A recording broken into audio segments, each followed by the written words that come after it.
What's up, everybody? Welcome back, man. Needed about a good month off with the holidays and everything.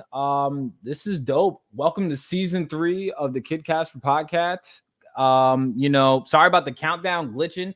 I don't know if y'all know about what's happening on the East Coast in the Baltimore, Maryland area, but my dog is not really vibing with Mother Nature in this wind. She's blowing on the trees a little too much. It's causing a lot of unnecessary anxieties, you know what I'm saying? And y'all know my dog is 15.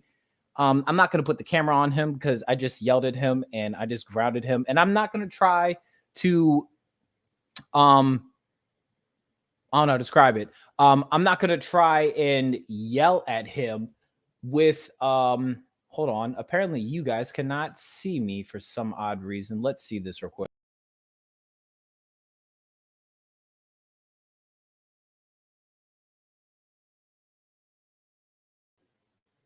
Can you see me now? Hopefully. Please let me know that you guys see me in the interwebs. This wind is not playing with your boy. Yes. Can you see me now? My guest says that they can see me. That's great. Awesome. That's all that matters. I don't know what is happening. Let's just hope. Y'all pray while we get this done. You know what I'm saying? Y'all pray that, this goes smoothly. We pray that we have good bandwidth, good signal, everything like that. Let's just make sure that the dog that is Dash, that is 15 years old, does not ruin anything else and is running all over the... Can you simmer down, please? Just... Good Lord.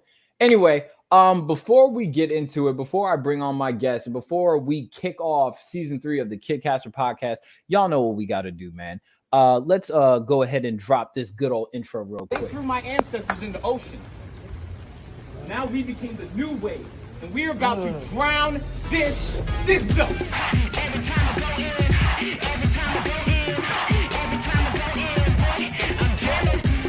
Every time I go in, every time I go in, every time I go in, I'm jamming. I'm a kid, I'm a kid, I'm a kid, I'm jamming. I'm a kid, I'm a kid, I'm a kid. Welcome, everybody, to the Kid Casper podcast. I'm your gracious, beautiful, blessed, beloved, and black host, the kid that they call Casper. The KID in Kid Casper stands for that king of development. I'm that menace with the melanin. Reject me as I am, as long as he is still relevant. So if this is your first time engaging me, experiencing my random yells and shouts as the internet is not being nice to me. Hello, I'm that quirky brown-skinned kid that they call Casper. I am a Christian raptivist. Yes, rapper / activist. I love Jesus, but I'm super far from a pacifist. You know what I'm saying? I'm a graphic designer. I'm a taco enthusiast, clothing brand owner. I can't really I like striped sweaters. And beanies are my best friend. You know what I'm saying? Especially during this time where it's so cold, where it feels like you're catching a second-degree assault case by the winds out here on the Upper East Coast. It's obnoxious. Anyway, y'all, my guest this evening, somebody who I have, been able to bump shoulders with the work that I do. It's funny when it comes to, I would say, like when you're putting in an effort to make an impact into what's happening out here in these streets, you know what I'm saying? You never know who you're going to run into. You never know who you're going to cross paths with. This was a very interesting exchange nonetheless. Y'all know I go to DC every year for the March on Washington. It's become like a tradition of mine. I end up bumping into some good people getting in some good trouble from Atlanta. They needed some amplification. Y'all know, the black woman is the double minority in the society, and me having an amp, seeing that they had a megaphone, I felt that they needed to be double amplified. That was something that it was beautiful for me to be a part of. It was beautiful for me to just be unseen, but be able to project and, kind of uplift voices that need to be lifted. This is this man's team. I've been following this man and, checked in on his story, been doing my little bit of research, but something is very impersonable about just getting to know about somebody through other people's interviews and about me columns on websites. I figured, you know what, why not just, break bread with somebody that I've already hit the streets with and get to know this brother. He apparently likes Little Baby, you know what I'm saying? I saw him getting it, you know what I'm saying, doing a stanky leg in Washington, D.C. Y'all may know this man as Attorney Griggs. I get the pleasure of getting to call him Brother Gerald. So, Brother Gerald, thank you for coming by this evening. How are you doing today, sir? I'm doing great, brother. That was an excellent introduction.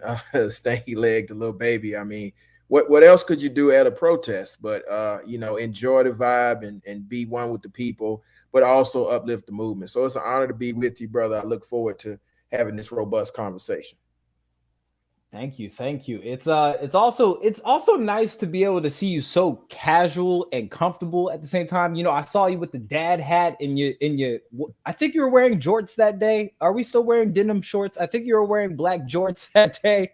Had you get up on, you know what I'm saying? It's good to see you casual. I'm happy you're not in a suit. I unfortunately had to switch out of a suit earlier. I was like, it's Wednesday night. I'm not trying to do all that, but thank you for accepting my invitation and choosing to engage with me today. So for those that don't know you, and I think that this will be kind of cool to humanize you a little bit more and make this conversation a little bit more, I would say, personable to other people's palate. If you could give us like an elevator's pitch of who Gerald Griggs is, could you do that for us, please, sir? Sure. I am a civil rights and social justice activist. I'm also an attorney, been an attorney for 17 years, been in the movement since 1999 when I was at Emory University, and we helped take down the Confederate flag at Emory, which is a university here in Atlanta. And so, me, I'm a Southern boy, born and raised in Georgia, fifth generation Georgian, and just sick and tired of being sick and tired. So been in the movement. Love the energy of the young generation that's coming up behind us, and wanted to amplify that voice and that call for justice.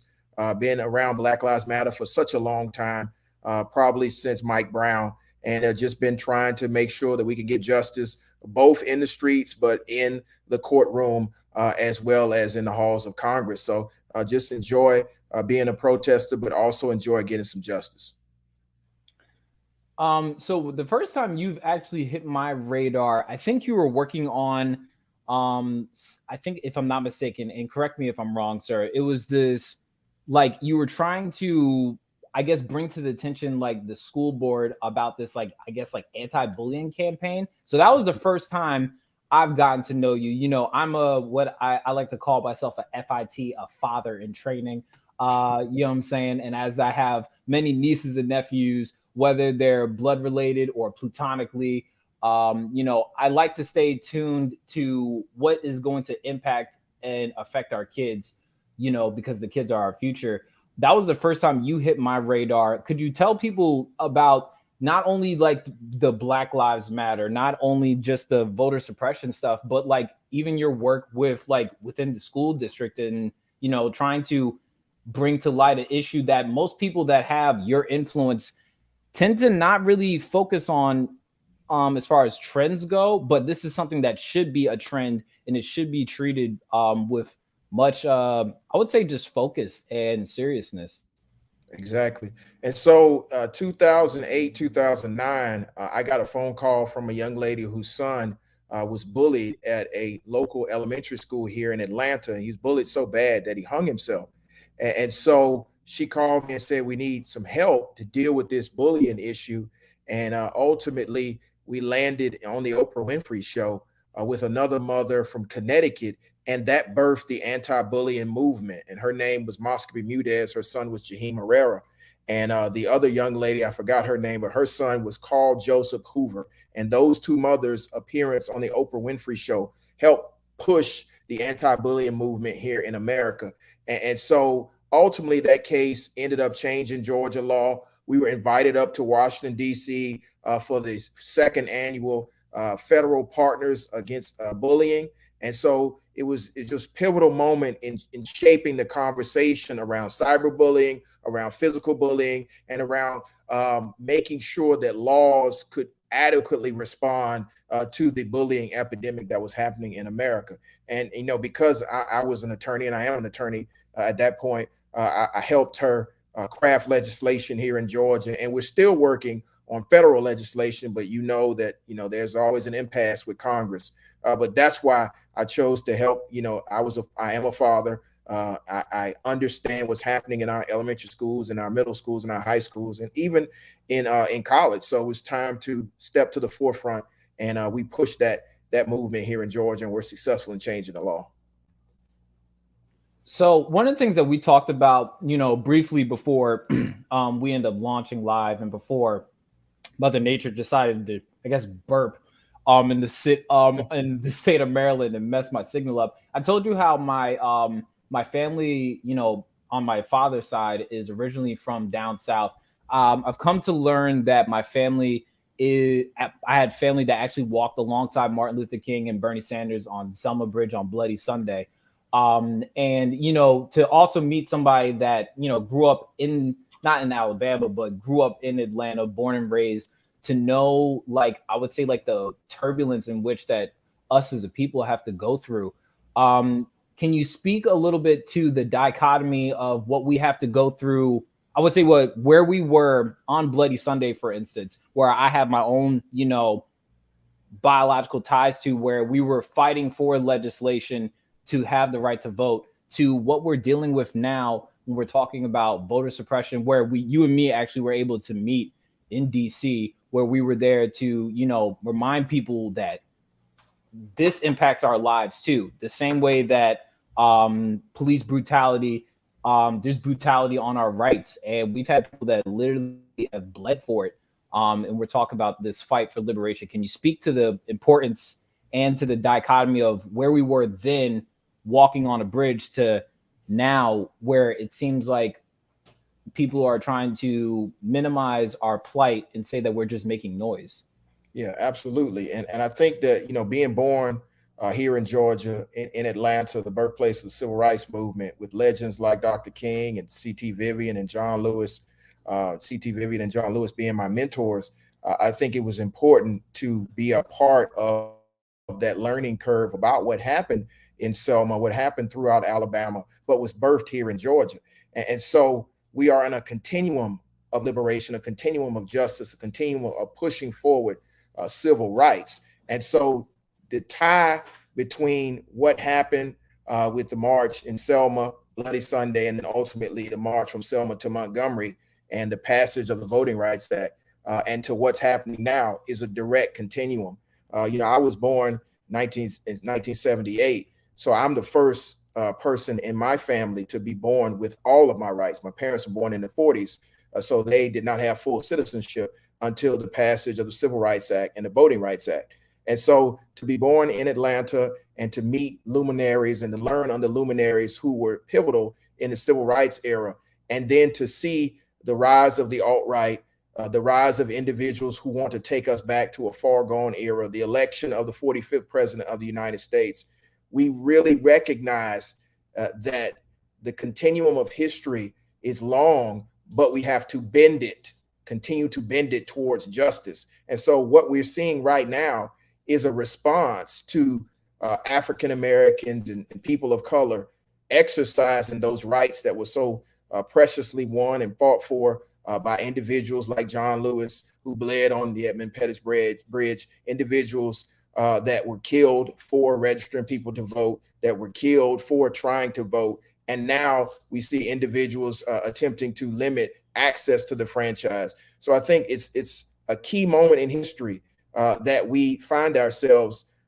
in the shadow and in the footsteps of our ancestors, because we have to pass on those sacred rights that we inherited from our ancestors to our descendants. So it's important that we met at the March on Washington for voting rights, and we continue to push towards the full protection of voting rights. But we are in a different position because of the work of Dr. King and John Lewis and so many luminaries of the civil rights movement. We have all those rights, but we cannot take a step backwards. And that's why I would think it was important that we were in Washington to push for the Freedom to Vote Act and the John R. Lewis Voting Enhancement Act, and ultimately to make sure that, voter purges and poll closures and laws like SB 202, which seeks local control and local takeover of school board, local election boards, will not stand. And we have to continue to push this president to protect our rights. So I think the short answer to your question is we are the continuum that will push and protect for the next generation the rights that we have and the enhancement of rights as we continue to move the country in a direction of fulfilling its promise to all its people, and that's justice and equality and equity for all. And I think the thing that you spoke to is, and I think that what you spoke of is legacy. When we're talking about the work that our ancestors are putting blood, sweat, tears, even death, we've lost people along the way. There's 50 million people that look like us that are even in the ocean that couldn't even make it to be part of this 400-year plus struggle. What do you think is, I would say, can you speak a little bit to, because I know that this is I would say like very, very prominent since I've been joined in, I would say, in my activism work. I realized that down south is that there seems to be this, I would say, like oversaturation of complacency when we're talking about voting. Can you speak about the complacency and the dangers of being complacent and complicit when it comes to voting? Yeah, absolutely. I think that we have messaging in our community that says voting is not important. And we have to continue to push back on that misinformation campaign, that disinformation campaign, because voting, as my mentor said so many years ago, is the most powerful nonviolent weapon that we have, and we must use it. Voting affects so much in our community and our society, whether that's if you're going to get resources allocated to local schools, if you're going to mass incarcerate an entire group of people, all that's done because of a vote for an elected official who's going to push that policy. And so for people that continue to say, well, voting doesn't matter, I would show you what happened down in Glenn County with our dear brother Ahmaud Arbery. If those individuals hadn't voted out the district attorney who tried to cover that case up, there would have never been justice. If people hadn't voted, which is what qualifies you to sit on a jury, would never have gotten that verdict that held those individuals accountable. So for the people that say voting doesn't matter, I show you Exhibit A, which is Glenn County, where they voted out the prosecutor, they voted a new city council in, they voted a new mayor in, and I submit to you Georgia, that changed the course of American history by electing a new president and electing a new Senate. Now, what people forget, it's more than just voting. Voting is the first step in civic engagement and civic activity. You have to also hold the politicians accountable to every single promise that they made. So for the individuals that would say, well, we voted and we haven't gotten anything out of it, we have to make sure that we hold the elected officials accountable for all the promises. That means the George Floyd Justice and Policing Act. That means the John Lewis Voting Rights Act. And we have to make sure that this administration is held accountable like we held the other administration accountable. So I think it's a process for people who say it doesn't matter. If it didn't matter, they wouldn't be trying so hard to remove it and take it away from you. They wouldn't be trying to suppress your vote. They wouldn't be trying to gaslight you. And so I think that we need to be very careful and very intentional in our language. You have to vote, then you have to participate, then you have to hold accountable, and then you have to repeat. And that is the continuum of change. We are a lot different from our ancestors in the 1850s or even the 1950s. Many of us talk a very good game, but are not in the game making sure we don't go backwards. I would just submit to those who say voting doesn't matter, make sure you get in the game. Go to your local city council hearings and meetings. Go to your town halls. Make sure you're at your school boards and your election boards, and you will see just how important voting really is, because the policymakers are making policy that will control your body, whether you vote or not. Right. And that's the thing that if we could ever say anything good about either party, is they make sure to show up for their representation and for their camps.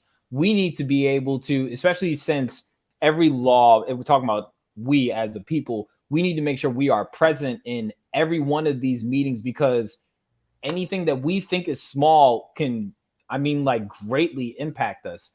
So one of the things that I was curious about when we're talking about not only just, voter suppression, when we're talking about, and then we're talking about the existence of the American Negro, this misconception, I would say like black people are democratic. And I think I remember you speaking to this on an interview you did back in 2018, in which you were saying that typically our morals have always been progressive, though we want to conserve the right to live.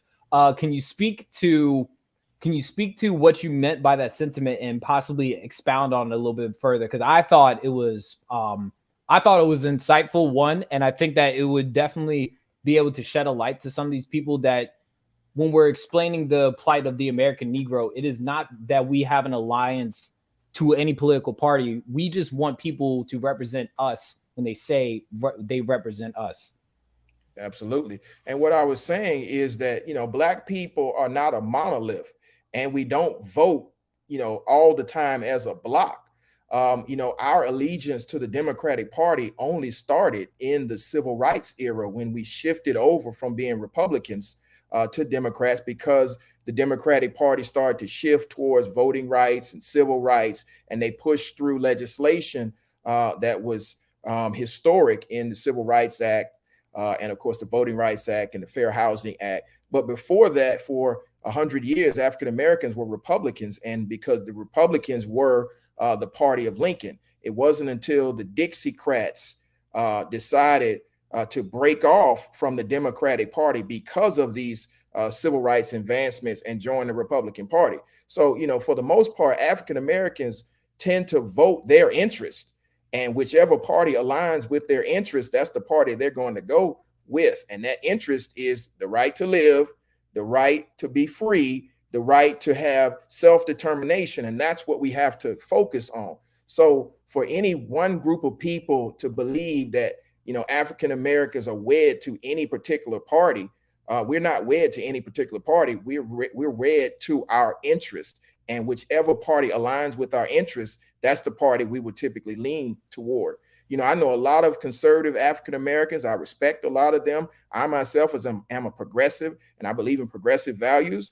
But if the party that I currently am a member of moves away from those progressive values, I will look at the other party, or I may decide to help start another party. But I'm going to always align my values with the movement and the progression of a people that have been systemically disenfranchised, have been the victims to horrific atrocities in this country that have not been resolved, and that we have to have a real robust conversation about that. Currently, the only party that really wants to have that conversation is the Democratic Party. The Republican Party at this point doesn't want to teach American history. They don't want to deal with voter suppression. They don't want to take down Confederate monuments and have a real conversation about the birth of this nation and the oppression, systemic oppression that continues to happen. And they want to gaslight. And until they get past that and start having a real conversation about policy initiatives that will speak to African Americans, they're going to have a real problem turning out the vote. Their policies should not be more voter suppression. It should be concrete policies that speak to the needs of a majority of America. And when you look at the changing demographic in America, voter suppression is not going to be a winning strategy. You can only suppress for so long. And one thing I know about African Americans, we will find a way around any form of oppression or any tool or device that's used to discriminate against us. We are very successful in that in the 400 years we've been in this country. So I just think that, when we have this conversation about being wed to a party, I think that both parties should speak to the needs of African Americans particularly, and they will see that group of people vote overwhelmingly for that party. We are one of the most consistent demographics of voters. And so I think that, in a democratic society, you should speak to those individuals that are consistent in their vote and that will turn out. And that's one thing Black people will do. Do you think a lot of that is where I like to say that, it's hard to know how to serve a people if you don't have people that look like you within that kitchen. They don't know how to serve us because they don't allow us in these spaces. What do you do? I know you said that you've gone to law school, I think in Cincinnati. I'll have to pick your ear about that another time. I can only imagine what that was like in Ohio. I did a 2-day stint in Ohio. Yuck. Um, but what are you doing to encourage, black and brown youth, people that look like us from our neighborhoods, to get in these spaces, get in these rooms, to have an impact, to have a seat at the table, to have actual change? Because they're never going to have our agenda in mind if they don't have us at the table with them. Absolutely. And that's one of the things we've been working on is creating space, creating room at the table. I think my generation, the professional generation, is doing a good job of making space for the next generation and making sure that their voices are heard. The biggest mistake of the wisdom generation, and that's the generation I say that's above mine, is they didn't make space for us. They told us to go get educated and everything would be great. And that's not true. Education is a great tool to have, but you also have to have access, and you have to have people that are willing to teach you the things that are not in books. So I think what we have to do to get more young people interested in politics and interested in government and power is put them in the rooms where the decisions are made and allow them space to exercise their autonomy for their own ideas. I don't know what it's like to be a 20-something in this generation. I know what it's like to be a 20-something in my generation, but I'm not going to presume that I know everything that's going on. I know that people in the 20s and the teens are worried about climate change, are worried about systemic racism, are worried about wealth inequality and college debt and increasing a lack of jobs, things being taken over by automation. And so I want them to be at the table to be heard.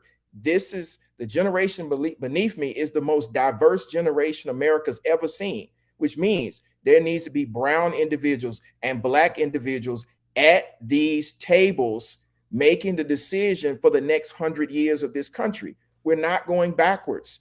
We're not going back to a far gone era where America was supposedly great, because America in the 50s was not great for black people. It was not great for women. It was not great for indigenous folk. It was not great for Asians. America in the 1850s was not great for anybody but rich, land-owning Southern men and some of the northern oil barons and the fathers of industry. But for everybody else, it was rough.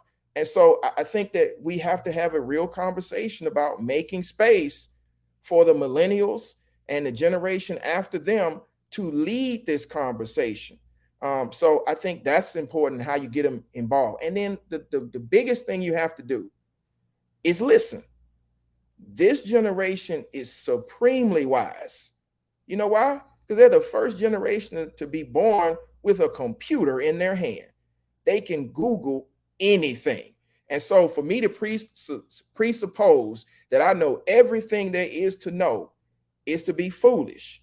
I should listen to the next generation and their ideas. Of course, give my wisdom and my input for the things that we failed at, to say, hey, I see you want to do it that way. Maybe you should adjust this a little bit and phrase it that way so that, the people that are 80 and 70 and 60 won't, talk down to you, but will appreciate your idea. And then I'm going to run buffer to make sure that they don't, quelch your enthusiasm and your fire. And we're going to move together in a unified fashion. So I think that's what's necessary. You make the room, you listen, you give a little bit of guidance, and then you allow them to blaze their own trail.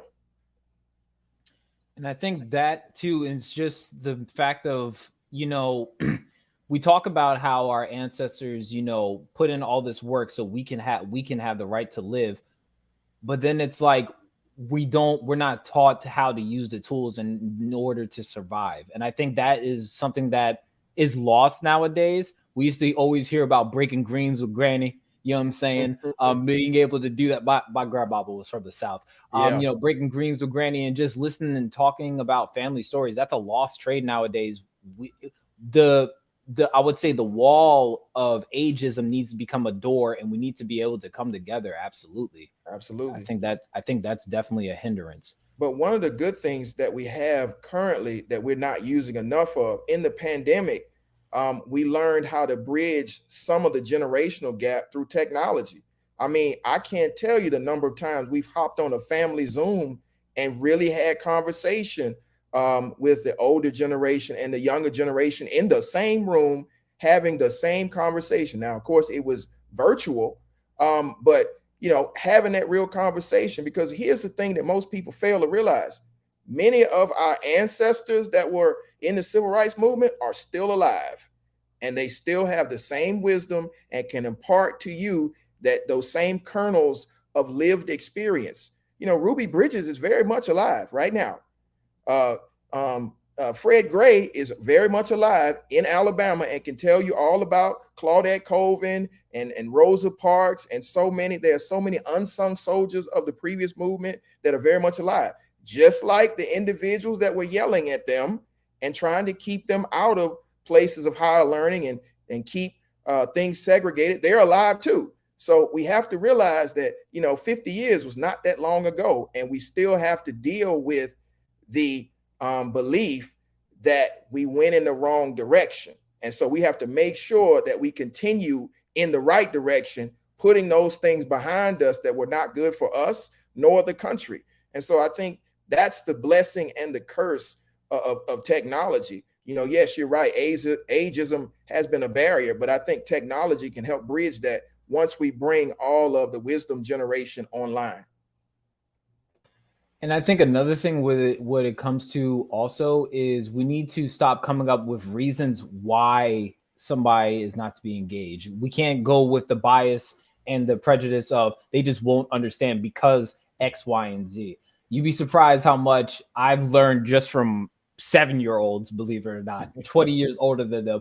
And then I think people, when I get in these spaces, are really surprised when I'm able to break bread with them. And I'm like, I know what y'all have been through, but I would rather get a first-person shooter's view of what's been going on, and just not, instead of acknowledging the gap, close it. I think that's a big move that we need to take. Exactly. I agree with you.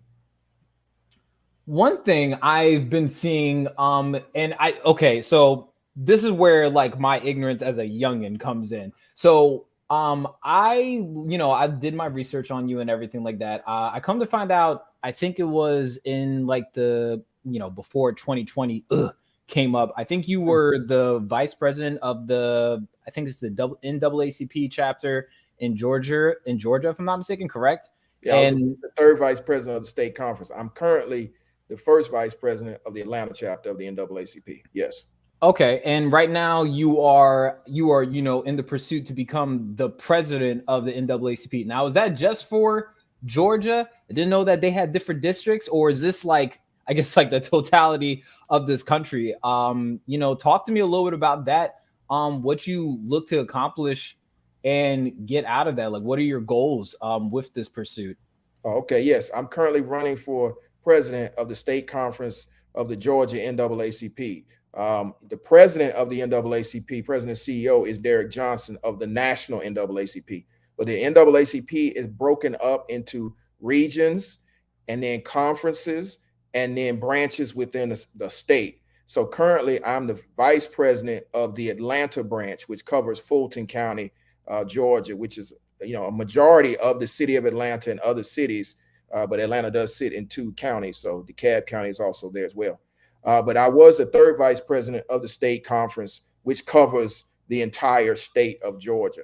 And the reason why I'm running is because if anybody does any historical analysis of the NAACP, there were certain legends and luminaries of the state conference that helped push it forward and help change the South. And so where you have Julian Bond and you have John Dale Johnson and you have Donald Lee Hollowell, individuals like that, and then others who help push the state conference forward, it's time for us to have that same determination and that same level of activism in this generation, because we are facing the same challenges. Literacy tests have become voter purges. Police brutality is still police brutality. And so, we have to address those. And I think the NAACP is the perfect organization to do it, because they've been doing it for 113 years, almost 114 years. NAACP was founded to fight against extrajudicial killings, lynchings, and we're still fighting against extrajudicial killings. The NAACP used its advocacy and its litigation to change the course of American history with a legendary figure like Thurgood Marshall. So I think that it's time for us to litigate the same way. If states want to roll back rights, we have to have somebody standing in the vanguard, pushing back and making sure rights don't roll back and that they continue to push forward. So I think that I would be a great candidate to be the president of the state conference. We've done a lot of work in Georgia. We were a part of the coalition that turned out historic numbers in 2020 and 2021, which changed the course of American history. We were a part of the coalition which helped bring justice in Brunswick, Georgia. We were a part of the coalition that helped bring justice in Cartersville, Georgia. And we are currently bringing justice, and hopefully we'll be successful in numerous cities around the state of Georgia. And that's what I hope to bring to any presidency. I also want to bring more young people into the NAACP. I know that there are activists around the state who have been a part of Black Lives Matter, have been a part of the resistance, that have been on the front lines fighting against the Confederacy, fighting against white supremacy. Well, we are the original organization purpose to fighting against white supremacy, even so much that for a long time in Georgia, it was illegal to be a member of the NAACP. So I'm excited, to partner with whatever group is necessary to make sure we get this message out. The election has now been set. It is going to be April the 8th from 10 to 2. And if you are a member of a branch in Georgia, you are qualified to vote. You still have an opportunity to become a member of a branch in Georgia and be qualified to vote. And so I'm looking forward to it. I've already had conversations with branches in South Georgia and branches in Middle Georgia. I've specifically carved out time to speak to the youth conference in South Carolina. I want to speak to the youth conference in Florida. I always have open conversation with the youth council and the college chapters here in Georgia. I want to make sure that the NAACP is responsive to the needs of the young people, because it's going to become a young people association, because that's what it's always been. When you had the Freedom Riders, when you had the sit-ins, those were young people that were standing up and getting in the way. Those were high school students. Those were college students. We need to get back to that. We've seen the rise in activism from young people, and I want to foster that, help train that in a nonviolent and peaceful way, but also in a resolved way that we're not going backwards. So that's why I believe I'm the best candidate to be Georgia State Conference president. Hopefully get a chance to talk more about that and earn your vote. But again, the election will be April the 8th from 10 to 2, open to any member of the NAACP in the state conference in Georgia. And as we're talking about the youth, this just popped up on my head. I told you I freestyle most of these. We're coming up on, unfortunately, an anniversary. We lost one of our siblings. As this, I would say, like, this reignited, I would say, the civil rights movement, at least in my lifetime. To see, it'll be 10 years since Trayvon Martin was taken from us. Can you speak on not only like what that, I would say, like, that case, how that has personally affected you, and what do you see a difference, or at least some sense of hope, from where we were 10 years ago to where we are now since then? Absolutely. And that case actually helped to change the course of my practice. I've always been an activist, but I was a criminal defense attorney for the first few years of my practice. And so 10 years ago, when I saw and I heard what happened to Trayvon, and I saw Attorney Ben Crump and so many other civil rights attorneys start to take on these cases, I wanted to start learning and start to work on that. And ultimately, I was sickened by what happened in Trayvon's case and the ultimate exoneration of George Zimmerman. But it emboldened me to get on the front lines again. and to continue to push forward. Like I said before, I've been an activist for a long time. So, whether that was 1999 with the Confederate flag, or whether that was up in Cincinnati in 2000s with the police shootings in Cincinnati and Cincinnati Can Commission.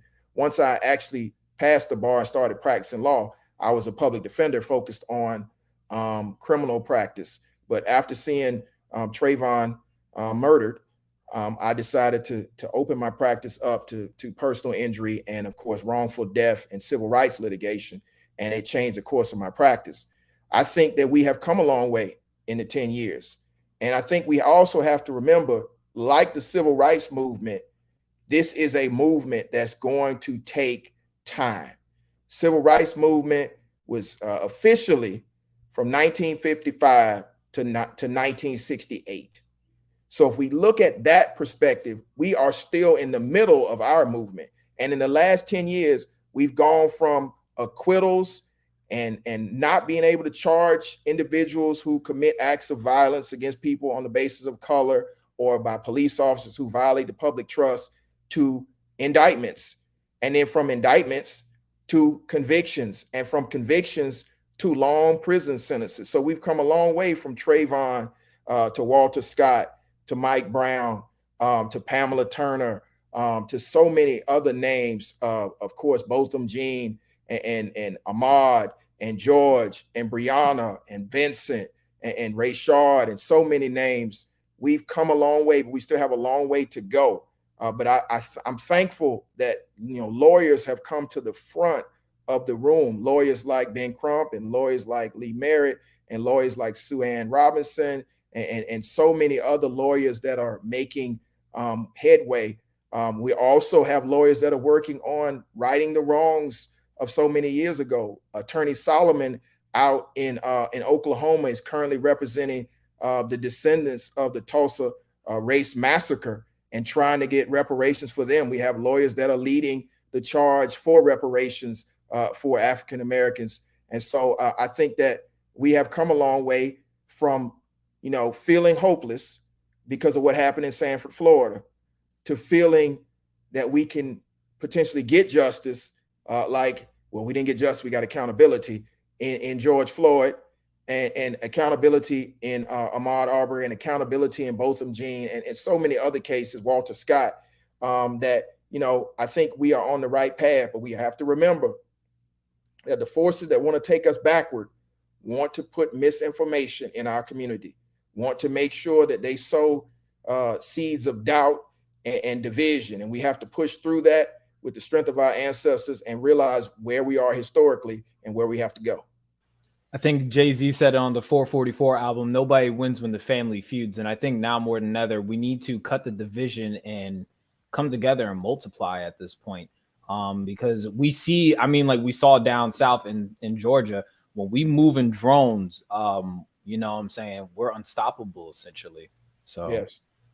So before I get you out of here, good brother, I usually do this thing where I have my guests where I hit them with a couple of quick hitters. And, we already know you like to do this stanky leg, and we're still searching through the internet to figure out if you were wearing jorts that fateful day in I think I was wearing sweatpants, but they might have slipped up a little bit. So you saw the socks. I don't think I had jorts on. I'm not that old. Maybe. I'm not sure. Google will confirm it. Yeah, it will. There were a lot of pictures, so yeah, it will. Gotcha. So I usually have these quick hitters, or you pretty much hit me with, either or. There's really no right or wrong answers. Well, some of them, depending on what you answer to, they could be random things like your favorite chip, favorite artist, favorite piece of chicken. I don't know. Would you like to play a little bit of quick hitters with me, my brother? Sure. Your favorite piece of chicken. Okay. Yeah, I want to play. This is gonna be fun. Alrighty then. So first, I'm gonna hit you with the chips. So if you had to go with either or, Doritos or Pringles? Doritos. You didn't even think about that. Doritos.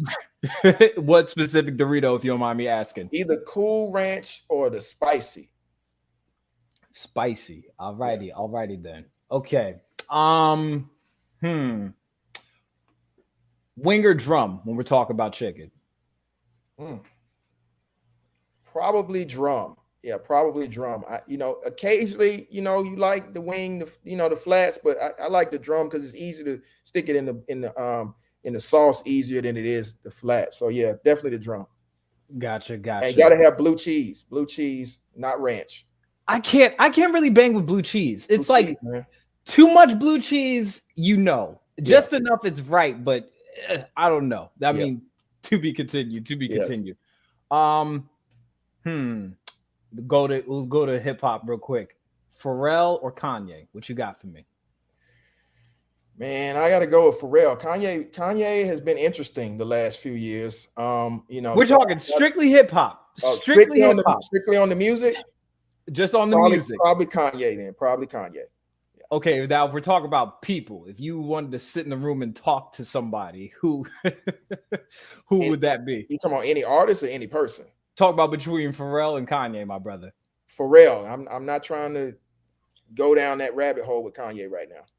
You don't want to dig in and find out how slavery was a choice. That's not something that you want to. Yeah, I don't want to find out how he thinks slavery was a choice. There was nothing chosen about that. Yeah, I don't know. Pray for him, man. I don't know. I'm happy he dropped the MAGA hat, but we got to get him away from the Kardashians. I don't know. No comment on that one. I don't know. To be continued. He might have to get his own show on E. Who knows? Skittles or Starburst? I don't particularly like either one, but if I had to choose, it'd probably be Skittles.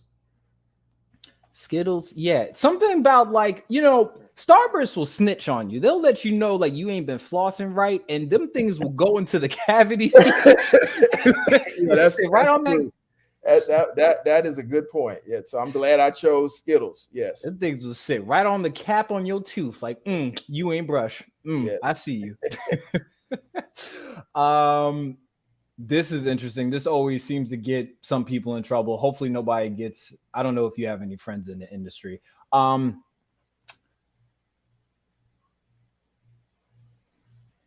right, Janet Jackson or Missy Elliott?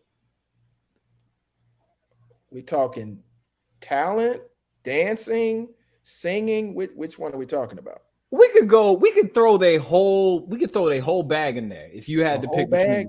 I mean, Janet's catalog and her career kind of speak for itself, and then she comes from the Jackson family, so I don't want to go against that. So I'm gonna have to go with Janet just on the strength of her entire catalog, her career.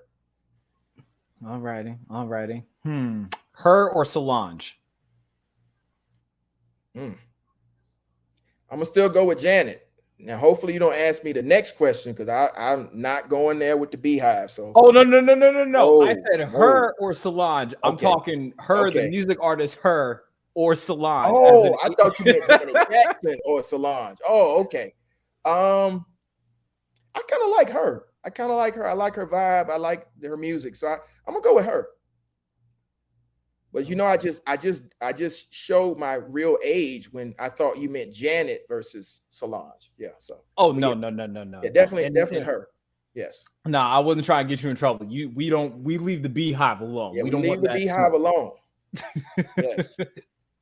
Not one bit. I don't want no smoke with her or Mr. Sean Carter. Nah, I'm good. No.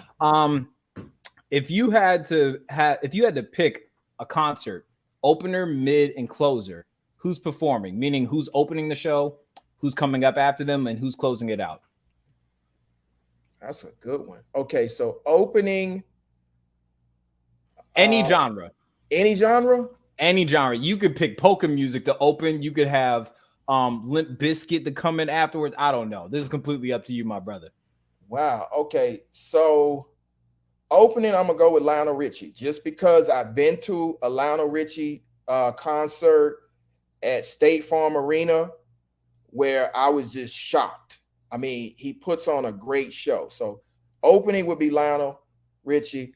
Closing would be Outkast. Outkast did a 3-day concert in Centennial Olympic Park, which was legendary.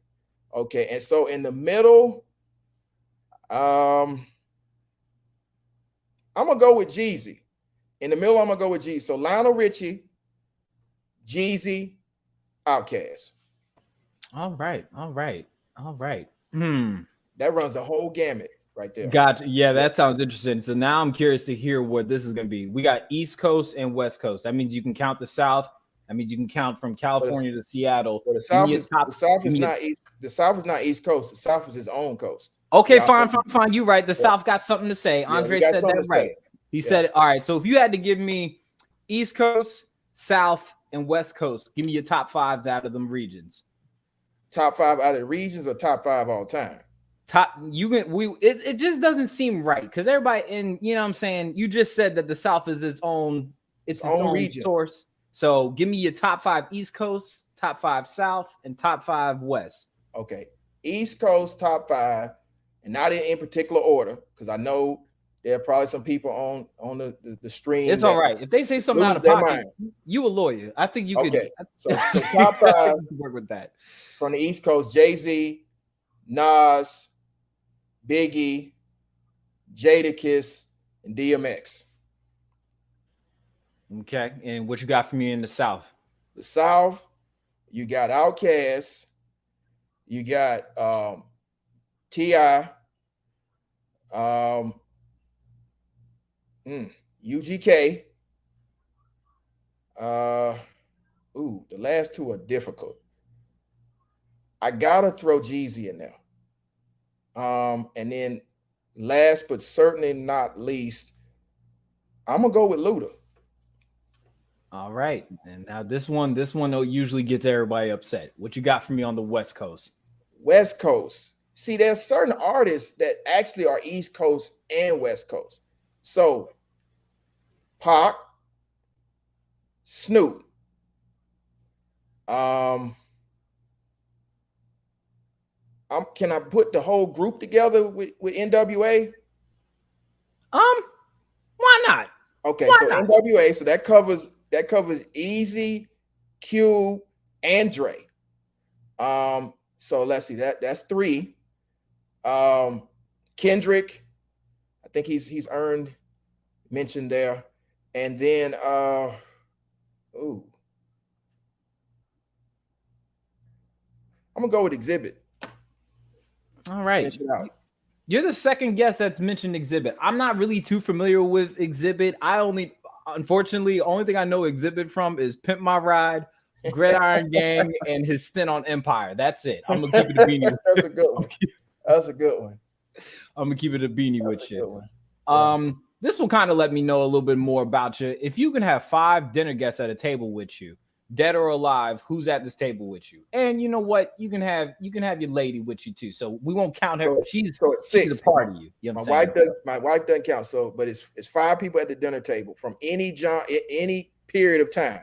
Anybody, man, you can pick Sonic the Hedgehog. I ain't even gonna get mad at you. Wow, you know what I'm saying? That would make an interesting guess.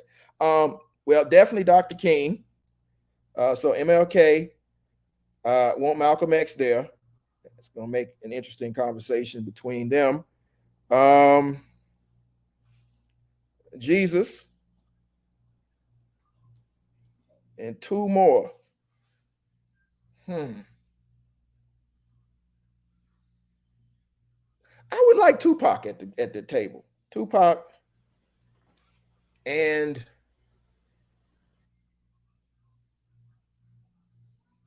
Ray Charles. Yeah.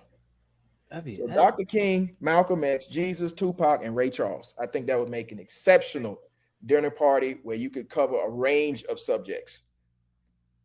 Yeah, my table hasn't changed. It would be Jay-Z, Nipsey Hussle, James Baldwin, Maya Angelou, and Eddie Griffin.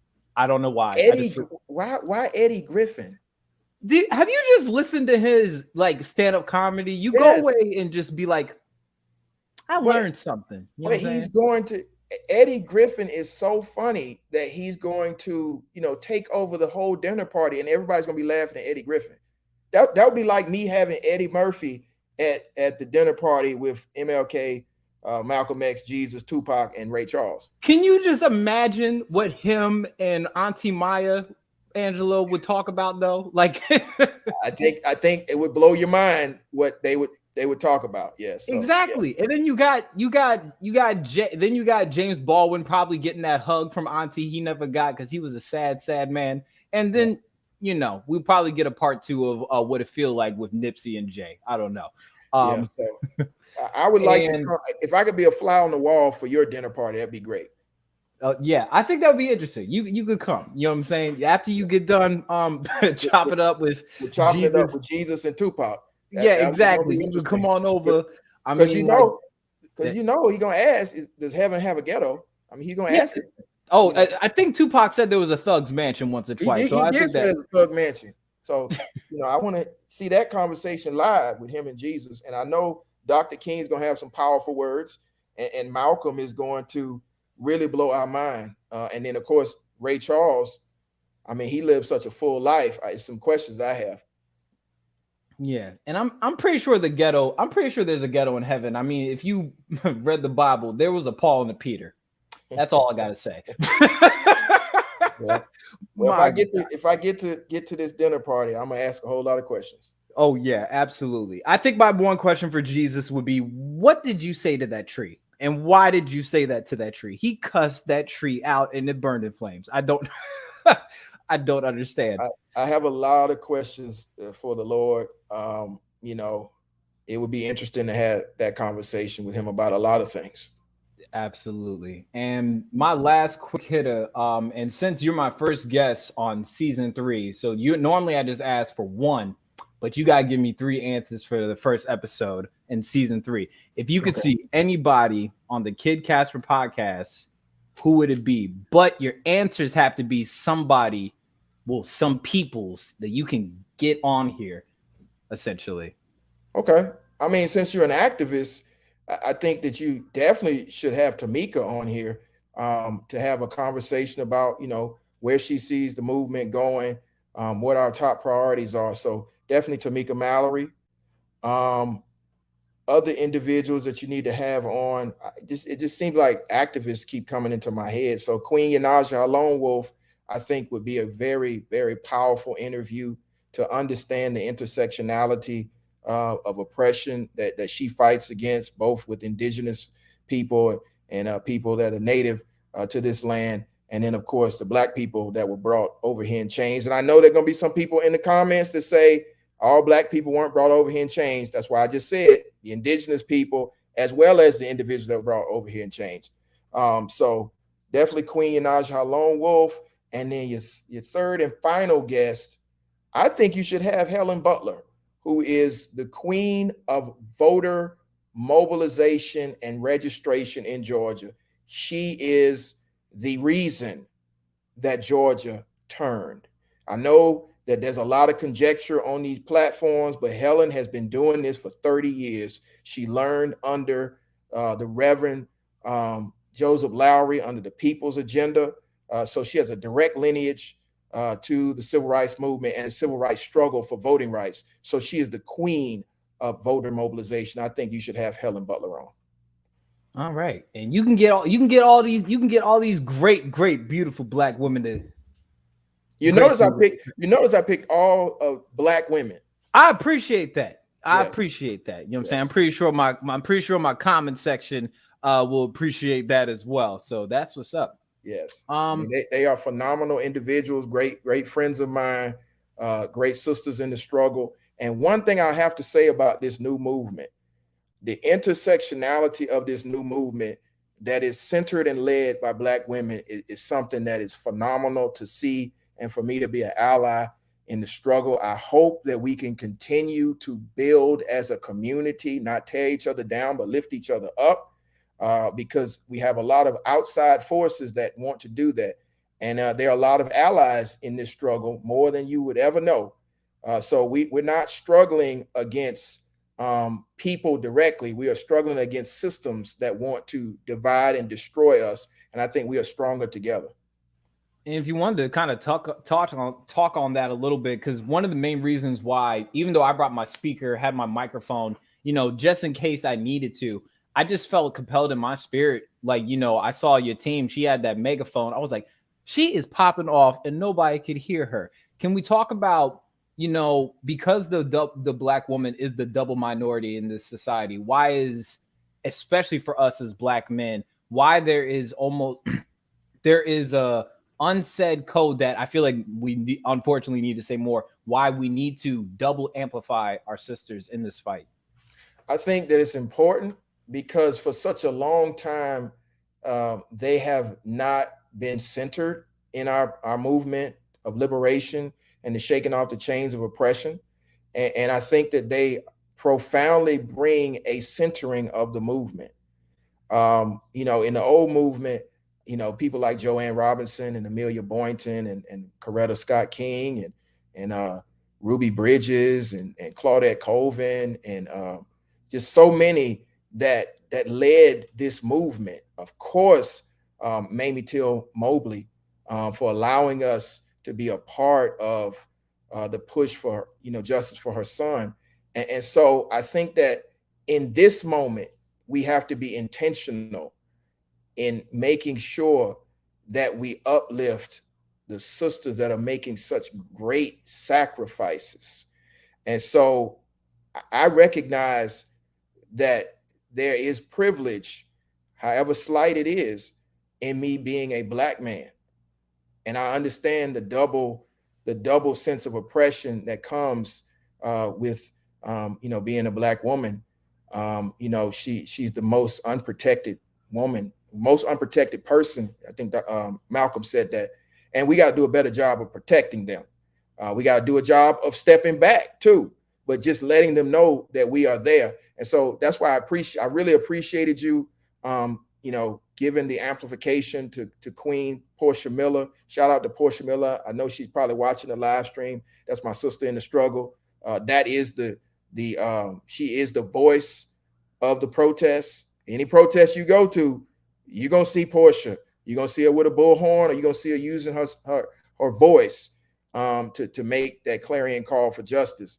But I really appreciate you for that, and I know we had that connection in that movement. I look forward to doing it again, whether that's in Baltimore, Washington. We're coming back to Washington probably next month because we still don't have full protection of our voting rights.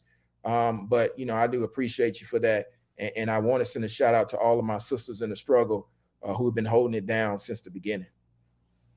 Yeah, and I think there's something that my grandma said is the Black woman is the epitome of activism and feminism, because for their survival, they had to fight in the inception of this country being a woman, but also fight in the inception of this country being Black as well. So I think if we can, ease the turbulence in which that they have to go through, whether it's being heard, whether it's being heard, or whether it's just simply thrusting them up so their voices can be projected.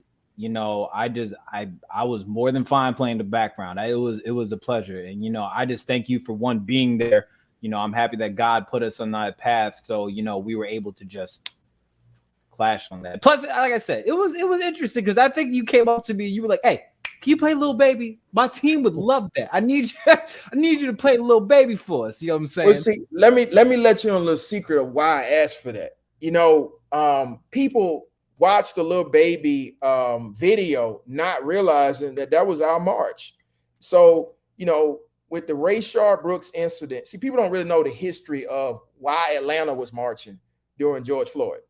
Of course, we were marching because of the injustice that we saw for 9 minutes and 29 seconds. So we organized the march on that Thursday, and that Friday was the protest that everybody in the world saw because some interesting things happened after the march. But a few days later, we were continuing to march because of what happened to Rayshard Brooks. And so the People's Uprising and a few other groups organized a march from City Hall through the city, and Little Baby came to the march, and he had the film crew. And so the protest that he was at was a real protest. And so it became the soundtrack to the movement because it was just organic that he was there and that he had the song A Bigger Picture. So, for Freedom Summer 2020, that was the anthem in Atlanta for the movement. And so that's why when we were up there in Washington, I thought it was fitting to play The Bigger Picture. And for me, like I said in the beginning of this conversation, for me to have, though I, have family down south in Georgia and Alabama, to be able to experience that and share that with you guys, it was a pleasure. And thank you for, not only diving in on that, but also sharing that with me. That was something that is a moment that I personally will never forget, for real, for sure, my brother. Well, I appreciate you, and I appreciate you having me on the platform. This has been wonderful. Hopefully we can do this again. You can bring more of the members of the movement that are centered here in Georgia, and we can continue to build with you guys up there in Maryland, because we are all tied together in a mutual garment of destiny, tied with a single strand. I believe a great man said that was Dr. King, and it's true. And if you're not free, I'm not free. If I'm not free, you're not free. We got to continue to build together, and Amen. We will win. That's one of the slogans that we have in Atlanta. I believe that we will win, and we will. And so I'm just excited to be a part of this movement with you, brother. Of course. And, I plan on getting down south and getting my hands dirty and meeting some of my cousins I got out there. So you got a brother in me, man. Some of your team members told me, you ever come down to the A, let us know. I'll let you know when I'm touchdown. I'll be 10 toes down with you, brother, for sure. Okay, brother. Well, anytime, and I appreciate you. And I'm gonna sign off. I'm still a little old, so we got to get into bed at some point. So. Oh man, look, I got a bad back, man. I'm 27, but man, when it gets cold, let me say Epsom salt and heating pads. So you ain't told me Epsom salt. The Epsom salt works very well. So, but I appreciate you, man. And y'all be safe out there. Make sure you follow this brother. Make sure you follow me. Let's keep getting in some good trouble. Let's make our descendants as proud as our ancestors are right now of us, because we are their wildest dreams. Now let's go prove it.